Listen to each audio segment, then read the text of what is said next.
Bueno, yo lo que les quiero contar es que a pesar de que esto dice el futuro no existe, yo estoy convencida que sí existe. No solo existe, sino que está altamente influenciado por lo que todos nosotros podamos hacer. No creo en el determinismo histórico sobre el cual se ha derramado mucha sangre a lo largo del mundo en los últimos siglos y quiero compartir con ustedes algunas ideas. La primera es que estamos en una sociedad en transición y, por lo tanto, todas las categorías, conceptos e instituciones que usamos para describir la realidad están en crisis. Están en crisis, lo venimos repitiendo hace tiempo, pero nos cuesta mucho dar el salto y empezar a combatir nuestras ideas preconcebidas.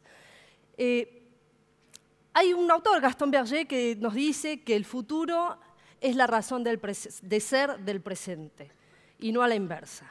Esto quiere decir que todos nosotros podemos ser agentes de cambio, ya sea en las organizaciones en las que estamos, en los distintos grupos de los que formamos parte, pero es cierto, esta transformación, este cambio, empieza a nivel individual y solamente puede empezar a nivel individual, pero transforma sociedades en la medida que se hace, que se construye desde alguna forma de colectivo.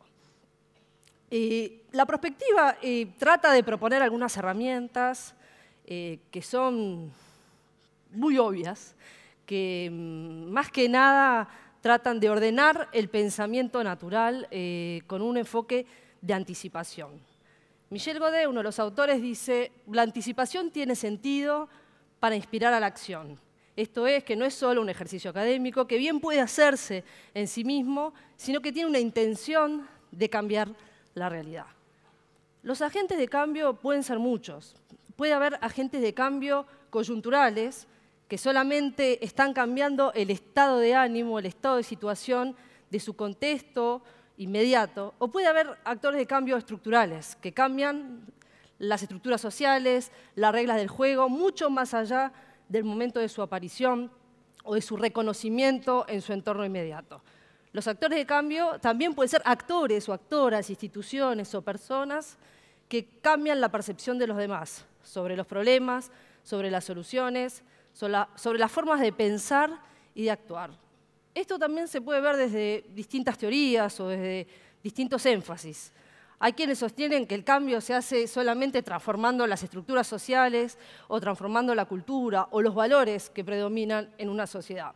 Hay otros que dicen, no, el énfasis está en la persona y solamente en la persona, o en transformar las estructuras de poder o las estructuras sociales de las que se han dotado las sociedades, ya sea por la vía del conflicto o por la vía de la convivencia democrática. Hay quienes dicen que el cambio pasa por el modelo de desarrollo en el que vivimos y que construimos día a día, o bien que solo se hace desde abajo hacia arriba. Bueno, el que es desde arriba hacia abajo no lo quiero ni citar.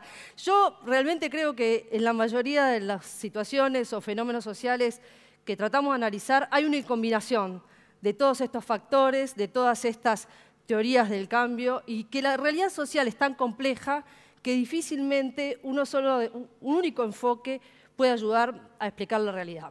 Ahora bien, ¿por qué les hablo de perspectiva? Yo me formé en la educación pública entre Francia, España, Argentina y Uruguay, y en algún momento llegué a hacer una maestría en perspectiva internacional, y desde ese momento quedé encantada con este enfoque del tiempo, porque no es solo del futuro. La perspectiva, Michel Godet, uno de los autores referentes, la cita como una indisciplina intelectual, porque entre otras cosas implica que derribemos las ideas preconcebidas que tenemos. Muchas veces se une a la planificación y al pensamiento estratégico. Su herramienta más popular es el uso de los escenarios, tan popular que todos hablamos de escenarios, aunque hablemos de cualquier otra cosa. Y a la vez integra un instinto natural que muchas veces tomamos todos sin tener que estudiar nada, que es que tratamos de hacer una proyección lineal de nuestra situación hoy. Cuando vamos a tomar una situación o una decisión que nos parece importante, todos podemos pensar en una proyección lineal de que todo más o menos va a ser igual, lo que llaman de statu quo, o podemos tener una visión negativa o pesimista del futuro y que creemos que hagamos lo que hagamos igual va a estar todo mal o siempre va a seguir mal. Eso representa a algunas sociedades más que a otras. Podemos ser muy optimistas y creer que aquellas decisiones que tomemos van a tener el efecto deseado que queremos sobre nosotros, nuestro entorno o por quienes hacemos las cosas que hacemos. esos escenarios como gris, rosado o, ¿no? o feliz o de continuidad los podemos hacer sin estudiar nada. Pero lo cierto es que esa forma de pensar que usamos mucho, que tiene implícita esta visión de causa-consecuencia, lo que hago influye y genera este resultado que yo deseo, que está impregnada en todo, en las políticas, en el diseño de proyectos, en donde lo quieran encontrar, es muy simplista, demasiado simplificadora, porque no toma en cuenta que esos demás factores de la sociedad, que muchas veces decimos todo lo demás va a permanecer o todo lo demás sigue igual, seguramente no van a seguir igual, y mucho menos en la era de la incertidumbre. La contracara de la prospectiva es la retrospectiva. Y es más, la prospectiva le roba ideas, conceptos a los historiadores, porque en definitiva trabaja sobre el tiempo y la sociedad, ya sea para entender o cambiar nuestra forma de percepción del presente, del pasado o del futuro, que cualquiera de ellos es relativo. Uno de los historiadores más reconocidos de los últimos tiempos, Fernand Braudel, dice que además de tratar de entender este contexto inmediato, hay que pensar los tiempos largos de la historia. Estos tiempos largos de la historia no solo son relevantes para quienes quieren entender ¿no? que el pasado, sino en esta lógica de que si el futuro es la razón de ser del presente, probablemente o posiblemente podamos decir que el presente es la razón de ser del pasado. Y con este lente podemos empezar a entender mejor los problemas, las historias de vida, de sociedades, que no necesariamente tienen que ser de la humanidad en su conjunto. Yo les quiero proponer 6 pasos, 6 ideas para estructurar esto y para poder usarlo de forma concreta o cotidiana y adaptarlo a su manera, porque el secreto, creo, de toda metodología es que en sí misma no significa nada, sino que hay que apropiársela y transformarla. El primero es que podamos siempre hacer el ejercicio, cuando tratamos de anticiparnos o de pensar el futuro desde cualquier lugar, de reconocer nuestras ideas preconcebidas, pero sobre todo para derribarlas. Esto no es fácil porque uno tiende a estar muy convencido de sus ideas preconcebidas, pero para eso les propongo un ejercicio. Yo voy a ir haciendo un relato y les pido que ustedes vayan reteniendo su diálogo interno. ¿Qué es lo que van pensando a medida que yo voy compartiendo una serie de anécdotas, por así decirlo? Y después vamos a ver, y con eso vamos a cerrar este primer punto. Yo les decía que tuve la suerte de hacer una maestría en prospectiva internacional. La hice en una universidad que se llama París 5, en París, de la Universidad de la Familia, las universidades de la Sorbonne. La verdad es que me transformó, no solo por su contenido académico, sino por lo que viví, por los encuentros humanos que tuve allá. Paro acá.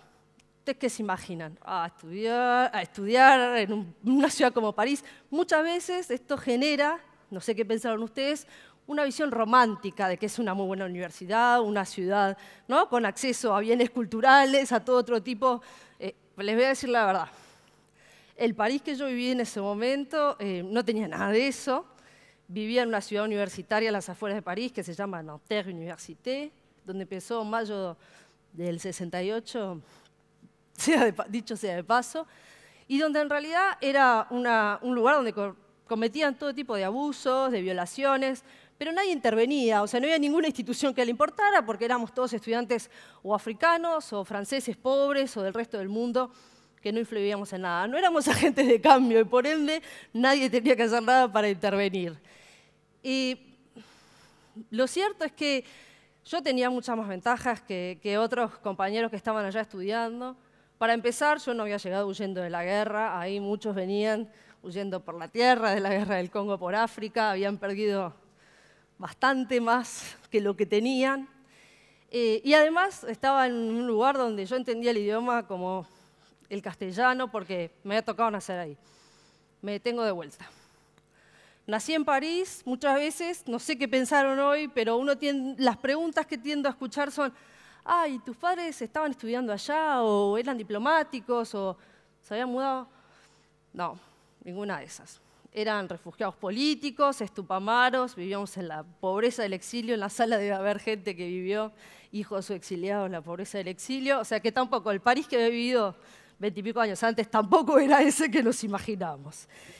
Ahora bien, estábamos todos ahí en la misma situación, clase todo el día, pocos recursos. Yo había aplicado una beca y cuando llegué me enteré que la beca era solo el pago de la seguridad social. Y bueno, eso implicaba todo el día en la facultad, haciendo trabajos de noche, pero se complicaba porque no tenía computadora. Ninguno de los que estábamos ahí, que éramos ciudadanos segunda, teníamos computadora. Ustedes se preguntarán, ¿y cómo hiciste la universidad, no? Hoy es como increíble decir, ¿cómo alguien puede hacer esto? ¿Cómo podemos vivir sin estos agentes del cambio tecnológicos? Claro, ahí se pueden hacer una idea de, bueno, ¿cuándo fue esto? En algún momento de los 90. Sigo un poco más para compartir otras ideas sobre esto. Bueno, en definitiva, sí, vivíamos así, usabas la computadora con suerte 20 minutos por día, hacías lo que podías y con eso seguías. Y biblioteca, y biblioteca, y biblioteca. Yo la verdad es que vivía con muy poco, en un momento creo que pasé 2 o casi 3 meses sin entrar a un supermercado. Vivía café y arroz y ya está. No era por pose ideológica de ningún tipo, era que no tenía con qué comprar ahí adentro. Mi marido trabajaba acá en Uruguay, Fernando era fotógrafo y revelaba fotos en un laboratorio todos los días. Ahí les acabo de dar otro dato. ¿Cuándo se revelaban fotos todos los días en este país? Y bueno, no sé, en algún momento de fines de los 90, hasta ahí seguíamos cuidando si eran 24 fotos o 36, ¿cuántas sacamos? No, no la gastes, ¿no? Porque no solo había pocas fotos, sino que además salía carísimo revelarlas. Bueno, esto ya nos olvidamos. Creo que los más jóvenes acá, si ven alguna cosa de estas, la ven como, ¿no?, un objeto histórico o de gusto de los fotógrafos. Este fue otro agente de cambio que parece banal, que parece estético, pero que cambió la forma en la que usamos nuestro tiempo, en la forma en cómo, ¿no?, construimos nuestra imagen. O sea que fue un agente de cambio en serio. Una línea más sobre esto para terminar el punto 1. Esta plata que me mandaba, me transfería Fernando de Uruguay para Francia para poder estar estudiando, al principio eran unos pocos francos y después pasaron a ser mucho menos euros, porque Europa cuando se pasó el euro, digan lo que digan, pasó a ser más cara. Con eso, ¿se dan cuenta de qué año fue? 2000, eso mismo. Exactamente. Este sí que fue un agente de cambio importante, la creación de una moneda común en Europa que hoy está en crisis por razones diversas, y este no es un agente de cambio del determinismo tecnológico que vivimos hoy, sino que efectivamente es una construcción de los estados que de forma interestatal, en su ámbito regional europeo, decidieron transformar cómo ordenaban su economía con este agente de cambio, que hoy, 15 años después, ahí sigue. Ahora bien, hecho el punto sobre este primer ejercicio, esto que pasaba, que yo les iba contando algo y ustedes posiblemente se iban imaginando algo que no necesariamente era parecido a lo que yo quería compartir de esta experiencia, nos pasa todo el tiempo. Ya lo saben, nos pasa cuando hablamos del presente y nos pasa mucho más aún cuando tratamos de proyectar el futuro. ¿Por qué? Porque tenemos percepciones diversas y además porque tenemos muchas veces implícito a cada concepto, a cada idea que ponemos en juego, otra serie de visiones del universo que nos rodea que impregnan lo que escuchamos y nos hacen escuchar de alguna forma lo que queremos. Entonces, el segundo punto, después de hacer este ejercicio o personal o individual o colectivo, de identificar los preconceptos que tenemos en relación a lo que queremos, sobre lo que queremos trabajar o pensar colectivamente, es dar un paso más y decir, bueno, pero ¿qué buscamos?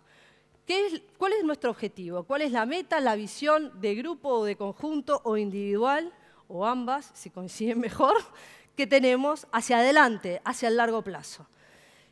Yo, en lo personal, siempre busqué en todo lo que hice contribuir de alguna forma a la transformación social, a la construcción de sociedades más justas, donde los grupos más vulnerables, los más necesitados, los que nunca tenían voces en ningún lado, pudieran no solo entender las implicancias para su futuro que tenían las negociaciones internacionales o entre países en las que estaba en juego su destino, sino también empoderarse, apropiarse de esos conceptos técnicos, entre comillas, y poder ocupar espacios en las distintas mesas de negociación a nivel internacional.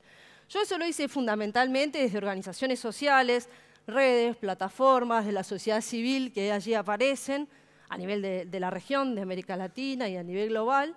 Y de alguna forma esta fue una búsqueda de hacer coincidir mi búsqueda personal, mi forma de aportar a una transformación de la sociedad y a ubicar en otro lugar la percepción del futuro para los grupos más vulnerables, pero también de construir colectivos para el cambio social. Hoy lo hago desde Naciones Unidas en la UNOPS, colaborando con los gobiernos para construir infraestructuras resilientes y sostenibles y apoyar a la gestión del cambio en el Estado, y académicamente desde la Red Sur, donde desde toda América del Sur tratamos de contribuir a esta visión del futuro más sostenible. Ahora, dicho esto, la transformación del cambio se puede hacer desde cualquier lugar, pero también puede pasar sin que lo busque nadie. Es decir, con un hecho o una situación tan fuerte, tan feroz o tan transformadora que nos cambia toda la estrategia que veníamos teniendo. Acá tenemos dos imágenes, algunos rápidamente van a identificar cuál es la primera. Los más veteranos dicen 1989, caída del muro de Berlín, y los demás creo que reconocemos todos el 2001 en Manhattan. Estas dos situaciones, le estoy poniendo un caso de otra de mis pasiones, la política internacional, son agentes de cambio, son situaciones que vinieron a transformar las relaciones. Lo que no sabíamos ninguno de nosotros cuando las vivíamos es si esa transformación era estructural, podíamos creer que sí, o si era coyuntural, o cuánto iba a durar en el tiempo, o cómo iba a afectar otras relaciones de poder, la economía, el mercado, la sociedad, la movilidad de las personas o las libertades y los derechos. Para bien o para mal, tanto la caída del muro de Berlín como la caída de las Torres Gemelas, que identifican fenómenos inversos de alguna manera, para algunos grupos del mundo fueron o una alegría o una tristeza. No importa cuál con cuál. Lo cierto es que hasta hoy podemos decir que algunos, yo pienso en el muro de Berlín y digo, esto fue una transformación estructural. La percepción que teníamos en ese momento es que era el fin de la Guerra Fría. Ahora bien, ayer, no sé si escucharon, en The New York Times salió la noticia de que Estados Unidos está solicitando, avalando a nivel interno para llevar a la OTAN una propuesta para llevar tropas a Europa del Este. Aproximadamente 3.500, Estonia, Letonia, Lituania, Hungría, Bulgaria, Polonia. 3.500, eso quiere decir que ese ciclo que había empezado ahí del fin de la Guerra Fría, ahora con un hecho así, una nota que sale en todos los diarios ayer y demás, que capaz que se la aceptan por el conflicto que hay hoy en Ucrania y la avanzada de los rusos al borde europeo, se va a revertir de una forma u otra. No para los alemanes, que hoy son el motor europeo, en ese sentido fue estructural. Ahora, para la Guerra Fría o de vuelta el aumento de las diferencias entre Rusia y Estados Unidos, probablemente estamos ante un potencial cambio estructural. Capaz que no pasa nada y fue solamente un potencial agente de cambio coyuntural y no sucede. Muchas veces nos cuesta darnos cuenta en el momento ante qué estamos. Cuando somos sujetos de la historia, tendemos o a minimizar cosas graves que están pasando, transformadoras, o a sobrevalorar nuestro rol o lo que estamos haciendo. Ahora bien, el paso siguiente que les quiero proponer es qué nos frena, qué nos tranca y qué podemos hacer para reducir su impacto. Esto es, no solo pensar nuestra anticipación, nuestras intervenciones o estrategias en función de una visión lineal del futuro, donde lo que hagamos va a tener un resultado esperado. No, lo que hagamos seguramente va a tener un resultado inesperado. Y puede ser que esos resultados inesperados sean más transformadores que lo que habíamos diseñado al inicio. Toda esa teoría del marco lógico del desarrollo, no sé si alguno ya se la tuvo que tragar o aplicar, pero es bastante artificial, porque en general lo que pasa es todo lo contrario a lo que se define en las políticas o en los proyectos de desarrollo. Pero entonces, ¿por qué? Porque siempre se subestiman lo que son las trancas, los frenos que no están dejando pasar el cambio. Estos agentes de cambio que hablábamos, que podían ser estructurales, coyunturales o actores, siempre se están enfrentando a resistencias al cambio, que también pueden ser estructurales, coyunturales, actores, grupos de poder, lobbies, transnacionales, pónganle el nombre que quieran. Esas resistencias, o valores de una sociedad conservadora, esas resistencias al cambio están en permanente, en constante interacción con quienes quieren transformar el entorno en el que viven. Y en el fondo, esa interacción genera nuevas bifurcaciones, nuevos caminos, nuevos futuros, que son lo que va pasando. Por eso es muy difícil predecir, como venimos diciendo en toda la jornada de hoy. Lo más importante es no solo trabajar sobre lo que queremos cambiar y movilizar y los motores del cambio, que muchas veces son los propios movimientos sociales, los propios actores del desarrollo, los innovadores, donde sean que estén, en el Estado, en la empresa o en los grupos sociales. Pero no subestimar lo que está trancando y lo que nos está frenando. Y a nivel individual la inversa. Muchas veces, muchas personas con las que me he cruzado me contaban sus problemas por una serie de determinismos que tenían que no podían cambiar. Por ejemplo, una vez en Burkina Faso, en Ouagadougou, su capital, estaba en un grupo con actores sociales de todo tipo, de todos los países cercanos a Burkina Faso, pero fundamentalmente de Mali y de Benín. Y una mujer de movimiento de mujeres con discapacidades físicas se me acerca y me dice: Cecilia, ¿qué podemos hacer? No nos dejan hacer lo que queremos, no tenemos plata, no tenemos recursos, trabajamos con cooperantes, ONG, fundaciones, gobiernos, que vienen y nos dicen lo que tenemos que hacer, nos escriben los proyectos, nos hacen hacer lo que ellos quieren y nosotros, la verdad, la estrategia que queremos hacer de movilización, no tenemos cómo. Le digo, bueno, mira, hice este ejercicio con ella, de alguna manera. ¿Ustedes qué es lo que quieren transformar? ¿Cuáles son los problemas que están encontrando? Escríbanlo, hagan un plan estratégico. Hagan su plan y vayan y siéntense, pongan a todos los cooperantes en una misma mesa y les dicen: este es nuestro plan. Nosotros vamos a transformar este problema en estos pueblos, en estos países. ¿Ustedes quieren participar? Pongan sus recursos. Y si no quieren participar, buena suerte. No mendiguen más. O sea, en definitiva, claro, muchos los grupos más sociales, más vulnerables, pero esto pasa a nivel personal también, tienden a ver su aislamiento, su falta de recursos financieros como un impedimento para avanzar o para cambiar o para lograr lo que quieren hacer.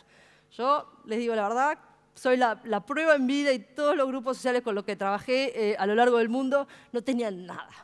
Si había algo que no tenían eran recursos materiales. Pero si había estrategia, visión, ganas de transformación social, terminaban movilizando todo.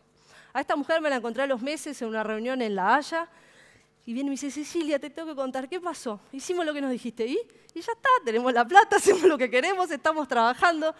Y tenía ganas de abrazarla, de decirle: bueno, viste, no era tan difícil, te tenés que organizar, tienen que estar seguros de sí mismos, tienen que saber a dónde quieren ir y ponerse fuertes y avanzar, ir contra la marea. Después van a pedirles para darles plata. Y eso pasó. Hoy en día la ebullición, ¿no?, de recursos para los grupos que trabajan mujer, derechos de las mujeres sin capacidad, está. Bueno, claro, a veces las reivindicaciones sociales históricas se vuelven modas y también se banalizan.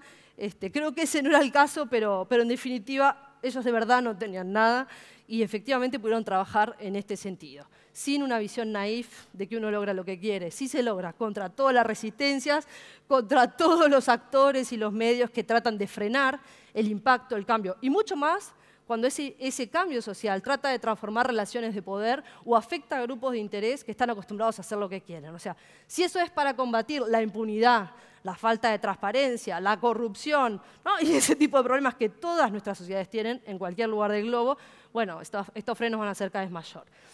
El cuarto punto es justamente la mirada contraria. Bueno, no solo vimos todo lo que frena el cambio, sino también todo lo que lo potencia. ¿Cuáles son los motores del cambio?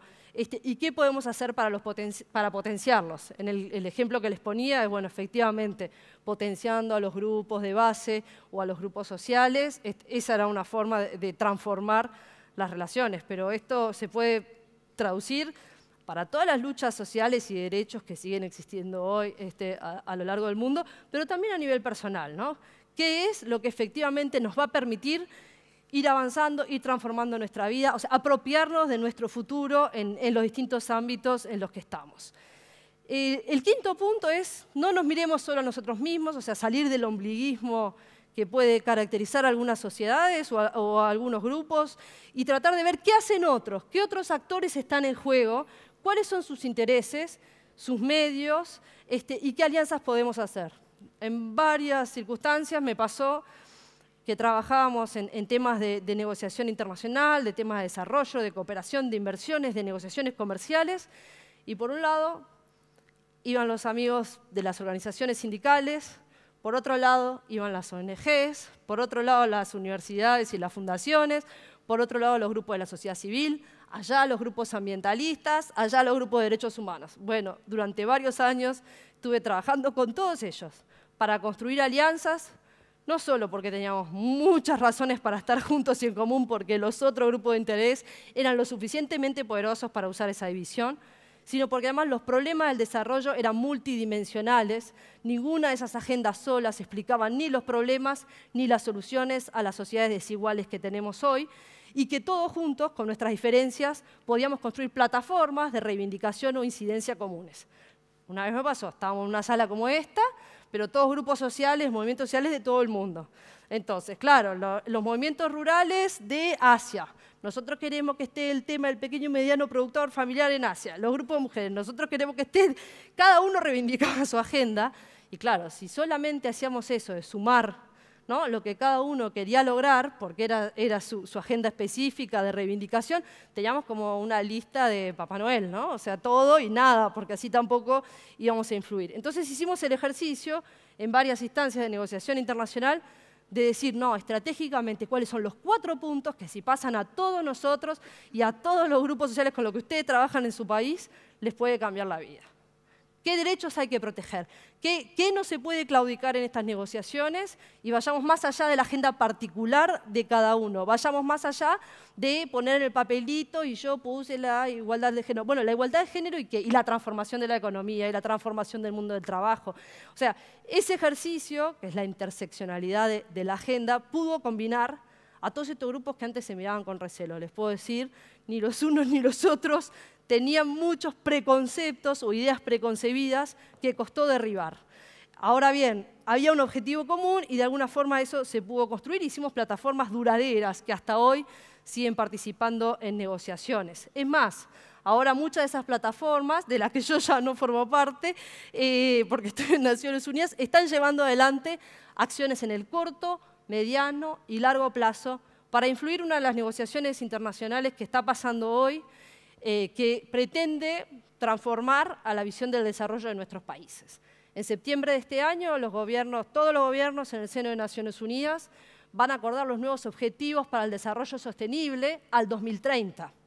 Ustedes ven, los gobiernos, que son tan improvisadores como todos nosotros en esta sala, están pensando en el 2030 y están poniendo una serie de objetivos que se consultaron de muchas formas a lo largo del mundo de desarrollo sostenible. Ahora bien, ¿qué pasa? Para algunos actores, este nuevo marco para el desarrollo, estos objetivos de desarrollo sostenible, son un cambio radical que va a permitir integrar la dimensión económica, social y ambiental para todas las políticas de los estados que influyan en los recursos naturales, en la economía, en la producción, en la innovación, en el conocimiento. Pero para otros, esto es solo un lavado de cara de los objetivos que ya tenemos, con algún lenguaje más fuerte de adaptación al cambio climático y demás. Es decir, este marco, que es a largo plazo, va a requerir acciones, estrategias de los gobiernos y de todos los actores involucrados al corto y mediano plazo. Pero si es un agente o cambio o no, hoy depende de quién lo mire. Y a futuro dependerá de cuán capaces sean los países, sus sociedades, de apropiarse de esta visión que va más allá de la visión tradicional o simplificadora del desarrollo con la que se viene trabajando a nivel internacional. Para terminar, creo que lo más importante es saber que en todo este análisis hay que integrar esta visión de que todo lo demás no va a seguir igual, no tener miedo ni paralizarse ante la incertidumbre, eso va a ser una constante en nuestras vidas. Eso sí, tómenlo como un dato de la realidad, pero sean proactivos, utilicen herramientas para, en conjunto con otros, en los núcleos en los que ustedes participen, puedan hacer coincidir lo que ustedes buscan a nivel personal con lo que busca ese colectivo en su trabajo, en su cotidianeidad. Y pase lo que pase, situaciones inesperadas que van a transformar lo que anticipamos, va a haber siempre. Lo importante es, bueno, si las vemos venir, poder prepararnos. Y si no las vemos venir, adaptar la estrategia que teníamos rápidamente a una nueva. O sea, no ser tercos cuando el contexto nos dice que todo cambió. Pero, de todas formas, más vale adaptar una estrategia propia que estar atado a intereses de otros. Los demás tienen estrategia. Si nosotros no la tenemos, básicamente lo único que estamos haciendo es aumentando nuestra dependencia a los intereses ajenos. Muchas gracias.